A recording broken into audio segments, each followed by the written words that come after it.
Hello friends, welcome to David again. तो आज के वीडियो में हम लोग देखेंगे कि लारावेल में जब भी हम लोग माइग्रेट करते हैं तो माइग्रेट करने के टाइम में हम लोग को एरर क्यों आता है और उसको हम लोग किस तरीके से सॉल्व करें। जैसे कि लेफ्ट साइड पे आप लोग देख पा रहे हैं, यहाँ पे बहुत सारा माइग्रेशन क्रिएट किया हुआ है हमने। तो ये टेबल जो है अभी हमको डेटाबेस में क्रिएट करना है, टेबल में क्रिएट करना है। तो अभी यहाँ पर ये फॉर्मेट स्कीमा वगैरह हो गया है, लेकिन अब यहाँ पर हमको चाहिए टेबल। तो टेबल के लिए हम लोग कमांड यूज करेंगे php artisan migrate। तो हम यहाँ पर रन कर रहे हैं, तो यहाँ पर कुछ एरर आ रहा है। यहाँ पर बेस टेबल और व्यू ऑलरेडी एग्जिस्ट। तो इसका मतलब ये है कि ये एरर जब भी आप लोगों को मिले तो इस टाइम इसका मतलब ये है कि टेबल ऑलरेडी एग्जिस्ट है डेटाबेस में। ठीक है, तो यहाँ पर एग्जिस्ट है, ये वाला नहीं है, डेटाबेस में एग्जिस्ट करता है। जैसे कि तो इसको हम लोग जाएंगे, यहाँ पर आप देख पा रहे हैं कि शॉप एक्सपेंसेस बोल के हम लोग का जो टेबल है, ये टेबल को हम लोग को डिलीट करना पड़ेगा क्योंकि ये ऑलरेडी एग्जिस्ट करता है। तो अब ये क्यों एग्जिस्ट करता है, जो रिसेट माइग्रेट लारावेल में जब भी रिसेट आप करेंगे फिर भी रिसेट भी ये इस टेबल को रिमूव भी नहीं कर पाता है। तो उसके विषय में हम लोग चर्चा करेंगे। तो एक्चुअली अगर मैं बाद में मैं भूल जाऊं कि इसके विषय में बात करना, तो ये एग्जिस्ट करता है या फिर लारावेल इसको ट्रैक नहीं कर पा रहा है क्योंकि आपने उसका टेबल का जो भी नाम है उसमें छेड़छाड़ किया हुआ है फॉर द डेट। ओके, तो उस टेबल उस तो इसी कारण के चलते इस टेबल को ट्रैक नहीं कर पाया और रिमूव नहीं कर पाया। तो हम लोग फिर इधर ढूंढते रहते हैं कि कहाँ पर एरर आ गया, मैंने तो कुछ किया नहीं। तो ये समझ के हम लोग एरर ढूंढते रहते हैं और पूरा दिन चला जाता है। तो इसका मतलब यही होता है कि आप एक बार इस पे चला जाइए कि लारावेल जब भी आप रीसेट करोगे माइग्रेशन रीसेट करने के बाद भी यहाँ पर कुछ टेबल अगर छूट जाता है, ये माइग्रेशन रहेगा, ठीक है, ये तो डिफॉल्ट होना ही चाहिए ताकि ये ट्रैक कर पाए। तो इसके अलावा दूसरा कोई टेबल है, जैसे कि यहाँ पर आप देख पा रहे हैं सब एक्सपेंसेस, इसका मतलब ये लारावेल ट्रैक नहीं कर पा रहा है। ठीक है, तो इस टेबल को क्या करना है, मैन्युअली इसको डिलीट कर देना पड़ेगा। और यहाँ पर फॉरेन की ये कीजिए, डिलीट कर दीजिए। ठीक है, तो अभी हम लोगों का हो गया है, वहाँ पर डिलीट हो गया। और फिर भी हम लोग का एरर है क्योंकि यहाँ पर बहुत सारा आप टेबल देख पा रहे होंगे। तो इस टेबल को हम लोग एक्चुअली क्या करते हैं कि हम लोग का जो एरर ना आए, एक बार शुरू से इसको माइग्रेट को रीसेट करते हैं, या फिर आप फ्रेश कर सकते हैं, इसको रीसेट करने से अच्छा रहेगा। तो ये सारा टेबल्स आपका रीसेट हो चुका है। अगर आप नेविगेट करके इसमें देखेंगे और इसको रिफ्रेश करते हैं पेज को, तो ये देखिए यहाँ पर माइग्रेशन ही सिर्फ टेबल बचा हुआ है। तो हम लोग ने जाना कि अगर यहाँ पर कुछ भी टेबल छूट जाता है तो हम लोग को वो टाइप का एरर आ जाता है कि Laravel already table already exist. ठीक है, तो उसको हम लोग सॉल्यूशन कर दिए। जैसे कि हमने देखा, हाँ, डेमो टेबल या फिर कोई भी टेबल ऑलरेडी एग्जिस्ट करता है तो लारावेल का माइग्रेशन करने में आपको दिक्कत आएगी। तो वो हमने देख लिया। तो ये क्यों आता है ये भी हम लोग समझ गए कि ये जब भी हम लोग माइग्रेशन को अगर कुछ गड़बड़ हुआ तो हम लोग रीसेट करते हैं। तो रीसेट करने के बाद भी अगर वहाँ पर टेबल कुछ भी टेबल छूट गया हो तो वो टेबल को मैन्युअली आपको डिलीट करना पड़ेगा।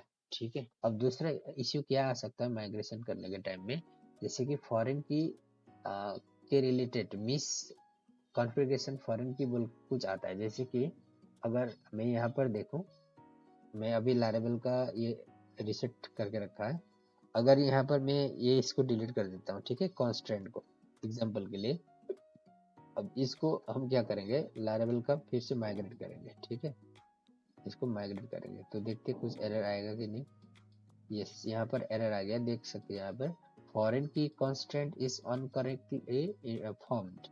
तो ये देखिए यहाँ पर एक्चुअली क्या होता है, ये चलना चाहिए। ठीक है, ये यहाँ बिना डाले यहाँ पर कुछ ये चलना चाहिए। तो यहाँ पर हम लोग का बिना कैटेगरीज टेबल डाले भी हम लोग का चलना चाहिए था, तो इसलिए नहीं चल रहा है यहाँ पर। अभी हम लोग इसको बारीकी से देखते हैं कि क्यों नहीं चलना चाहिए, और इसका बहुत सारा चीज़ें हैं जो हम लोग को समझना जरूरी है जब भी हम लोग प्राइमरी की और फॉरेन की लिंक करते हैं एक दूसरे टेबल पे। ओके, तो सबसे पहले ये समझते हैं कि हम लोग के पास दो टेबल है, एक प्रोडक्ट्स टेबल है और दूसरा है कैटेगरीज। तो कोई कैटेगरी के अंडर अंडर में आपका प्रोडक्ट टेबल आएगा। तो इस रिक्वायरमेंट के हिसाब से हम लोगों का कैटेगरी का जो भी प्राइमरी की है वो फॉरेन की प्रोडक्ट टेबल में एज अ फॉरेन की ट्रीट करना चाहिए। ठीक है, तो इसको हम लोग यहाँ पर ये लाइन लिखे हैं। तो ये लाइन का मतलब क्या होगा, हम लोग क्या करने का कोशिश कर रहे हैं, ये एक नया फील्ड बना रहे हैं जिसका नाम होगा कैटेगरी आईडी। और ये कैटेगरी आईडी किस टेबल में बनेगा, आपका प्रोडक्ट टेबल में बन रहा है। तो यहाँ पर जो भी आईडी इंसर्ट होगा वो कौन से टेबल का आईडी इंसर्ट होगा, आपका कैटेगरीज टेबल का। लेकिन लारावेल के हिसाब से आपको यहाँ पर टेबल का नाम देने का जरूरत नहीं है। इस सिनेरियो में भी अच्छे से चलना चाहिए। ठीक है, लेकिन इस सिनेरियो में कभी कभार एरर आ जाता है, उसके बारे में भी हम लोग बात करेंगे। और यहाँ पर आपको कब टेबल का नाम देना है कब नहीं देना है वो हम लोग समझते हैं। सबसे पहले अगर आपने यहाँ पर टेबल डिफाइन नहीं किया है तो वो किस तरह से लारावेल इसको कैटेगरीज टेबल से लेके आएगा, वो एक चीज़ है। और दूसरा चीज़ ये है, कैटेगरीज टेबल को अगर वो डिटेक्ट कर लिया है तो कैटेगरी टेबल का कौन सा फील्ड को वो प्राइमरी की कौन सा प्राइमरी की रिगार्ड करेगा और उसको यहाँ पर कैसे यहाँ पर फॉरेन की ट्रीट करेगा। ओके, सबसे पहले जब भी हम लोग ये लाइन को लिखते हैं, यहाँ पर हमने समझा कि कैटेगरी फील्ड प्रोडक्ट टेबल में बन रहा है एज अ फॉरेन की रिगार्डिंग दिस कैटेगरी टेबल। तो अगर यहाँ पर डिटेल्स नहीं लिखा हुआ है टेबल का नाम, तो पहले समझते हैं टेबल किस तरह से डिटेक्ट करेगा। तो जब भी हम लोग यहाँ पर नाम देते हैं, फॉरेन की का नाम जो देते हैं, अब ये आईडी अंडरस्कोर के बाद जो आईडी है इसको छोड़ देते हैं और सिर्फ कैटेगरी को देखते हैं। तो जब भी लारावेल देखेगा कि यहाँ पर कैटेगरी है यानी कि ये सिंगुलर है, तो ये सिंगुलर को प्लूरल कर देगा। तो जब भी प्लूरल करेगा तो उसको मिल जाएगा कैटेगरीज। तो उसको अब समझ में आ जाएगा कि ये कौन से टेबल से लेना है, हमको कैटेगरीज टेबल से लेना है। ठीक है, अब कैटेगरीज टेबल को वो डिटेक्ट कर लिया है। अब कैटेगरीज टेबल का कौन से प्राइमरी की को वो यहाँ पर फॉरेन की बनाएगा। तो वो नॉर्मली बाय डिफॉल्ट क्या करेगा, कोई भी टेबल में हम लोग का ऑटो इंक्रीमेंट आईडी रहता है जो 1 2 3 4 इंसर्ट करने में इंक्रीमेंट होता रहता है, वो जो आपने देखे होंगे। तो वही आईडी को बाय डिफॉल्ट कोई भी टेबल का आईडी को यहाँ पर फॉरेन की बना देगा अगर आप इस तरह से लिखेंगे तो। ठीक है, अगर आपको यहाँ पर वो जो आपके पास अगर कस्टम आईडी है, जैसे कि ऑटो इंक्रीमेंट आईडी को आप यहाँ पर फॉरेन की नहीं बनाना चाहेंगे, तो उसके लिए आपको क्या करना पड़ेगा, जैसे कि यहाँ पर हम लोग टेबल का नाम पास करते हैं एग्जाम्पल के लिए कैटेगरीज, और यहाँ पर कॉमा देके आप यहाँ पर मान लेते हैं एक फील्ड का नाम है आपके पास, ये कैटेगरीज टेबल में एक फील्ड का नाम है जिसका नाम है कस्टम आईडी। तो हम लोग यहाँ पर बोल रहे हैं कैटेगरीज टेबल का जो भी कस्टम आईडी है उस कस्टम आईडी को प्रोडक्ट टेबल में एज ए कैटेगरी बना देना। तो अगर इस तरीके से हम लोग बोलेंगे तो ये यहाँ पर इस तरीके से काम करेगा। लेकिन अगर बाय डिफॉल्ट करवाना है तो आपको यहाँ पर कुछ भी मेंशन करने का जरूरत भी नहीं है, टेबल का भी या फिर प्राइमरी के का भी। ठीक है, तो इस सिनेरियो में अगर आपके पास कस्टम आईडी को फॉरेन की बनाना है एज ए कैटेगरी आईडी, तो इस सिनेरियो में आपको यहाँ पर डिफाइन करना होगा, नहीं तो लारावेल वो आपको ऑटो इंक्रीमेंट वाला आईडी ले लेगा। ठीक है, और हमने ये भी बोला कि यहाँ पर कैटेगरी जो सिंगुलर है और इसी का प्लूरल बना के वो टेबल को सर्च करेगा। अगर आपके पास जैसे कि यहाँ पर बॉल है, ठीक है, आप यहाँ पर प्रोडक्ट टेबल के अंदर में आप बॉल फील्ड बना रहे हैं जो एज अ फॉरेन की ट्रीट कर रहा है, लेकिन आप कौन सा टेबल के लिए चाह रहे हैं कि बनाने के लिए, जैसे कि ब्रांड टेबल के लिए। अब ब्रांड टेबल में बॉल वाला आईडी तो नहीं है, तो इस सिनेरियो में वो एरर मारेगा। तो हमने देखा ये 3 चीज़ें कि कब आपको टेबल यूज करना चाहिए, कब नहीं करना चाहिए, और कब आपको डालने का जरूरत है, जैसे कि कैटेगरी। और इस अब आपको समझ में आ गया होगा कि यहाँ पे मैं डिलीट करूँ तो भी ये रन हो जाएगा।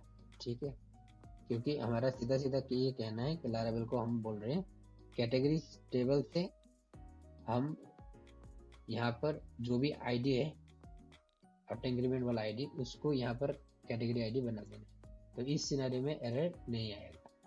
अगर कस्टम हम लोग बना रहे हैं या फिर कस्टम टेबल है या फिर कस्टम आईडी है, तो उस सिनेरियो में हम लोग को यहाँ पर डिफाइन करना पड़ेगा। तो ये था पूरा इसका सिनेरियो, ठीक है। और ये भी हो गया। अब दूसरा रीजन क्या है, मे फॉरेन की constraint table not configure properly. तो इसका हमने यहाँ पर लिखा हुआ वही है, जैसे कि ये बताया, जैसे कि अब गलत क्या है इसमें कंस्ट्रेंट में हमने बोला ही नहीं कि कौन से टेबल में, कौन से टेबल का हम आईडी उठा रहे हैं एज ए फॉरेन की, ठीक है। अब सही तरीका क्या है इसका, ये नाम देना है कि कौन से टेबल का हम as a primary key converting as a regarding as a foreign key in this table, okay. तो ये कर देना है, तो ये हमने देख लिया। अब दूसरा चीज बहुत ही इम्पोर्टेंट है, जब हम लोग प्लानिंग करते हैं, टेबल 2 टेबल बना दिया, फिर प्लानिंग में लग जाते हैं, फिर 10 टेबल बना दिया, फिर मॉडिफाई कर लिया, कुछ कर लेते हैं, तो इस सिनेरियो में क्या होता है, आपका टेबल का जो फ्लो है ना मिसमैच हो जाता है, ठीक है। आपको क्लियरली बता दिया, ज्यादा ना घुमा के, इस ये मिसमैच हो जाता है कि सिंपल आपको एक मैं बोलूँ कि कौन सा टेबल पहले क्रिएट होना चाहिए। जैसे कि आपका अगर प्रोडक्ट टेबल है, ठीक है, अगर प्रोडक्ट टेबल का अच्छा मान लेते हैं कि कैटेगरी आईडी का प्राइमरी की अगर प्रोडक्ट टेबल में फॉरेन की यूज हो रहा है, तो उस सिनेरियो में आपका ये फ्लो गलत है। यानी कि कौन सा फ्लो गलत है, प्रोडक्ट टेबल आप पहले क्रिएट कर रहे हो, उसके बाद जाके कैटेगरी टेबल क्रिएट कर रहे हो। माइग्रेशन का बात कर रहा हूँ, लारेबल को जब भी माइग्रेट हम लोग करते हैं, माइग्रेशन में आपका अगर पहले प्रोडक्ट टेबल क्रिएट कर दिया, उसके बाद कैटेगरी टेबल क्रिएट कर दिया, तो ये रेफरेंस नहीं कर पाएगा, ठीक है। क्योंकि जब तक ये बन रहा होगा प्रोडक्ट टेबल, तो उस टाइम में कैटेगरी टेबल तो होगा ही नहीं, तो वो ढूंढने लगेगा कि कौन सा कहाँ पर है टेबल, तो उस टाइम में भी आपका यही एरर मारेगा, ठीक है। ये एरर मारेगा जो है फॉरेन की कंस्ट्रेंट इनकरेक्टली फाउंड। ये क्लियर हुआ होगा, ठीक है। तो करेक्ट क्या है, पहले कैटेगरी टेबल क्रिएट करना है, उसके बाद जाके आपको प्रोडक्ट टेबल क्रिएट करना पड़ेगा। माइग्रेशन का बात करो, मैन्युअली का बात नहीं कर रहे, मैन्युअल प्रोसेस का बात नहीं कर रहे, ओके ओके। तो यहाँ पर और एक चीज है, तो इसको कैसे फिक्स करना है हम लोग देखेंगे नीचे, वो सिंपल सॉल्यूशन होगा। मैं यहाँ पर जितना भी ऊपर डिस्कस किया है उसका तो हमने सॉल्यूशन बता दिया। अब यहाँ पर ये चीज का हम लोग बताएंगे कि कैसे उसको रीअरेंज करना है, ठीक है। तो यहाँ पर और एक चीज बात कर लेते हैं उससे पहले, अगर जैसे कि सब में ये फिक्स कर दिया, जैसे कि ये फॉरेन की कौन से टेबल से लेना है, किस टेबल का नाम क्या है, क्या प्राइमरी की क्या है, अगर जो डिफाइन किया है हमने, जहाँ पर रेफरेंस किया हुआ है, अगर उसमें रेफरेंस में आपका प्राइमरी की मैच नहीं हो रहा है, तो ये सारा चीज हमने अगर फिक्स कर दिया, ठीक है, फिर भी आपका एरर आ रहा है, तो उस सिनेरियो में क्या हो सकता है आपके पास और भी बहुत सारा टेबल है जो रिफर कर रहा है एज अ फॉरेन की प्राइमरी की। एग्जाम्पल के लिए देखते हैं, जैसे कि प्रोडक्ट इमेज हो सकता है आपका, आपने प्रोडक्ट कैटेगरी में फिक्स कर लिया है कैटेगरी के लिए, लेकिन आपको प्रोडक्ट इमेज में भी हो रहा हो, ठीक है। तो इस सिनेरियो में भी होगा, जैसे कि प्रोडक्ट इमेज पहले क्रिएट हो रहा है, उसके बाद प्रोडक्ट क्रिएट हो रहा है, तो इसमें क्या हो रहा है कि आपका प्रोडक्ट का जो भी टेबल का प्राइमरी की है वो एज ए फॉरेन की यहाँ पर आपने लिंक करके रखा हुआ है, तो इस सिनारियो में ये एरर आ जाएगा, ठीक है, माइग्रेशन में। तो करेक्ट क्या है, प्रोडक्ट टेबल पहले बनाना है, उसके बाद कैटेगरी इमेजेस टेबल बनाना है। तो इसका सीधा सीधा लॉजिक वाला फ्लो जो है ये देखे, पहले तो कैटेगरी क्रिएट होगा और ये कैटेगरी आपका प्रोडक्ट में लिंक होगा एज ए फॉरेन की, और ये फॉरेन की आपको जब भी इस प्रोडक्ट का अगेंस्ट में आपने यहाँ पर इमेज डालना है, इस टेबल में प्राइमरी की सॉरी फॉरेन की चाहिए होगा, तो यहाँ पर रिफर कर रहा है। तो क्या क्या करना है, पहले कैटेगरी क्रिएट करना है, उसके बाद प्रोडक्ट क्रिएट करना है, प्रोडक्ट टेबल, उसके बाद प्रोडक्ट इमेजेस टेबल क्रिएट करना है, ठीक है। तो ये कंप्लीट सिनेरियो कि कभी हम लोगों को प्रॉब्लम क्रिएट हो जाता है कि हो क्या रहा है समझ में नहीं आता है। नेक्स्ट थिंग जो है इसका, जैसे कि तो हम लोग करें कैसे, क्योंकि मेरे पास तो माइग्रेशन है, एग्जांपल के लिए यहाँ पर ये जो माइग्रेशन है, ठीक है, अब इसको एक बार माइग्रेट करके देखते हैं। ये एरर आ रहा है। अब एरर क्यों आ रहा है, ये तो हमने दिया था। अब पहले इसको क्या करते हैं, पहले इसको करते हैं हम लोग रीसेट। ठीक है, अब रीसेट हो गया। अब माइग्रेट करते हैं, देखते हैं। हाँ, तो ये अभी भी आ रहा है। अब ये क्यों बोल रहा है, ऑलरेडी एग्जिस्ट, है ना। तो वो क्या कर रहा है कि हम लोग ने यहाँ पर कैटेगरी नहीं दिया था, तो इस वजह से उसने वो अलग ट्रीट कर लिया है ना। तो उसको अब जैसे फिलहाल के लिए फिर कैटेगरी हमने दे दिया रेफरेंस, तो अब तो सही है। लेकिन वो पहले जो गलत हुआ था उसके चलते यहाँ पर उसने क्या रखा है, टेबल रखा हुआ है। जैसे कि हम अगर डेटाबेस में जाए, यहाँ पर इसने ये रखा है टेबल। तो रिफ्रेश कर रहा हूँ, ठीक है। तो ये देखिए यहाँ पर टेबल तो है हम लोग का, लेकिन वो जो टेबल बनाना चाह रहे हैं उस टेबल को ये नहीं कर पा रहा है। जैसे कि अगर हम यहाँ पर रिसेट करते हैं, ये रिसेट तो हो गया। अब देखिएगा यहाँ पर वो टेबल अभी भी होगा जिस टेबल के लिए हम लोग कुछ कर रहे थे। देखिए सब एक्सपेंसिव। तो इस टेबल को क्या करना है, इसको ऑपरेशन ये करके डिलीट कर देना है मैन्युअली जाके। इसको अनचेक करना है, डिलीट कर देना है। ठीक, अब जाके हम लोग क्या करते हैं, इसको माइग्रेट करते हैं। अब हमारा तो रिसेट हो गया ऑलरेडी, रिसेट करेंगे कुछ भी नहीं है। अब माइग्रेट करते हैं तो सबका सब हो जाना चाहिए। हाँ, फिर भी हो रहा है कैनट क्रिएट टेबल। ये अब यहाँ पे फॉरेन की नहीं मिल रहा है ना। तो ये अब किसके लिए नहीं मिल रहा है वो आपको पहले देखना है। कैटेगरी आईडी इसके लिए नहीं मिल रहा है। जैसे यहाँ पर shop expenses category ID foreign की ये नहीं मिल रहा है, इसका मैच नहीं हो रहा है। ठीक है, तो यही है। अब ये जो एरर है इसी की हमने बात किया था पहले। यहाँ पर ये इसका फ्लो है। जैसे कि कौन सा टेबल पहले क्रिएट होना पड़ेगा इस सिनेरियो में, कैटेगरी टेबल एग्जांपल के लिए। तो यहाँ पर प्रोडक्ट टेबल पहले क्रिएट हो रहा है कैटेगरी से पहले के, उसके बाद हो रहा होगा कैटेगरी, उसके बाद हो रहा प्रोडक्ट इमेज। प्रोडक्ट इमेज के लिए तो कोई इशू नहीं है, लेकिन कैटेगरी इमेज के लिए इशू क्रिएट करेगा। तो ऐसा ही टेबल बहुत सारे यहाँ पर हमारा है, तो उस टेबल के लिए बात कर रहा है। ये एरर शो कर रहा है shop expenses category ID foreign. ठीक है, तो बेसिकली क्या देखने को मिलता है यहाँ पर। अब जैसे कि शॉप एक्सपेंसेस है हमारा। अब देखिए यहाँ पर मेरा है एक्सपेंसेस कैटेगरी। अब एक्सपेंसेस कैटेगरी हमारा एक्सपेंसेस शॉप एक्सपेंसेस से पहले क्रिएट होना पड़ेगा, है ना। क्योंकि जब भी हम लोग शॉप एक्सपेंसेस ऐड करते हैं तो उसके लिए तो हम लोग कैटेगरी सेलेक्ट करना होगा। तो इसका मतलब सीधे सीधे समझ लीजिए कि हम लोग को चाहिए, घुमा फिरा के हम लोग को चाहिए कैटेगरी पहले। तो इसको कैसे ठीक करें, ये जो फ्लो है, ये जो हमने जितना भी यहाँ पर एरर बात किया हुआ है इसका रिगार्डिंग, तो इसको फ्लो को कैसे ठीक कर देना है। इसको ठीक करने के लिए सिंपल आप इसको डेट चेंज करेंगे। जैसे कि अब यहाँ पर देखिए डेट तो एक ही है, ठीक है ना, डेट एक ही है। और ये जो टाइम स्टैम्प है यहाँ पर, ये टाइम स्टैम्प के चलते ये ऊपर और नीचे आ रहा है।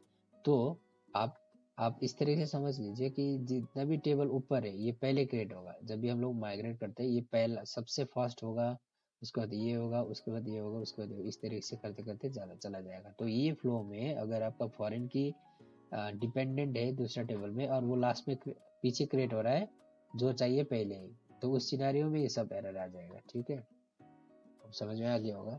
अब यहाँ पर हम लोग देखते हैं ये जो ये है। अब ये चाहिए हमको। अच्छा, इससे पहले हम लोग को कैटेगरी चाहिए, तो हम लोग क्या करते हैं, इसको नीचे लेके आते हैं। ठीक है, ये सब एक्सपेंसेस जो है इसको नीचे लेके आते हैं। तो नीचे लेके आने के लिए हम लोग क्या करेंगे, रीनेम कर देना है। अब रीनेम हम लोग जब भी करेंगे टेबल का ये कुछ भी चेंज मत करना, ये सब कुछ है। जैसे यहाँ पर नीचे देखिए, ये नीचे का डिफरेंस देखिए 04 है और 02 है। तो यहाँ पर उसके बाद 10 है, हमारा क्या है 09 है। तो इधर 9 है, उधर 10 है। तो हमको एक अभी आगे बढ़ाने, इसको पीछे ढकेलने के लिए इसको क्या चाहिए, इसको पीछे लेके जाने के लिए क्या चाहिए, हमको 11 चाहिए। 09 को 11 कर दिया, तो इसको एंटर मारेंगे। देखिए अभी पहले कैटेगरी आ रहा है, उसके बाद सब एक्सपेंसेस आ रहा है। ठीक है, तो ये होता है आपका, ये अब फॉर्मेट हो गया। तो लारेबल आप जैसे कि अगर मैनुअली आप जैसे कि PHP और MySQL में कुछ करते थे तो उस टाइम में भी इस टाइप का इश्यू नहीं आता था, कौन सा पहले क्रिएट करे क्या करे। ठीक है, क्योंकि हम लोग वो फॉरेन की में ध्यान ही नहीं देते थे। और मैन्युअली हम लोग एक्चुअली लिंक करते थे टेबल क्रिएट करने के बाद। लेकिन यहाँ पर लारावेल में क्या है, आपको टेबल भी सीरियली चाहिए कि कौन सा डिपेंडेंट होगा कौन सा डिपेंडेंट नहीं है। तो डिपेंडेंट वाला जो भी है सबसे पहले ही क्रिएटेड होना चाहिए। अब हो सकता है वो डिपेंडेंट का भी दूसरा डिपेंडेंट हो, वो फिर पहले होना चाहिए। तो ये सारा सिनेरियोस हम लोगों का यहाँ पर देखना पड़ेगा। तो ये बहुत ही इम्पोर्टेंट है, जो बिगिनर्स लोग जो है वो वहाँ पर स्टॉक हो जाते हैं। कभी कभार हम लोग भी जो कभी कभार लगता है कि यहाँ पर कुछ गड़बड़ हो गया, लेकिन पकड़ में नहीं आता है। तो अभी थोड़ा ये नोट जो हम वीडियो बना रहे हैं, ये वीडियो इसीलिए बना रहे हैं कि मैं मुझे भी अगर फ्यूचर में कुछ ऐसा इश्यू आ गया तो ये मेरा वीडियो खुद में देखूंगा कि हमने क्या करके सॉल्व किया था। और ये खुद एक काइंड ऑफ वीडियो नोट है।